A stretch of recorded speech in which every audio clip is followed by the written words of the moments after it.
ఉమ్మక్క రాలేనే నేను ఇరణ్య పరీక్షలోగా బాబు క్యారేజ్ కట్టిన వాళ్ళు ఎవరు లేరే భోజనం కట్ట అందుకే రాలేను.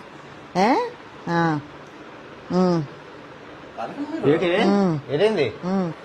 అదేనండి మా అక్క రమ్మంటుంది.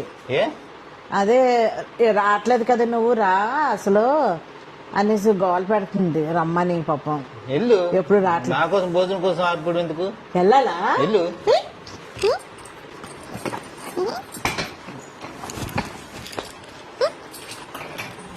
ఆల్రెడీ ప్రిపేర్ అయిపోయి ఉన్నావా? మరి ఎందుకు నాటకాలన్నీ? Bye bye. మీకు చెప్పాలి కదండి, ప్రత్యక్ష దైవం కదా, మీకు చెప్పకుండా నేను ఏ పని చెయ్యను కదా, అందుకని మీకు చెప్పి బయలుదేద్దాం. Bye bye. మహానటికి ఎందుకు తొందరగా వచ్చేస్తే పిల్లలు చక్కగా చూసుకోండి బాగా. Bye bye.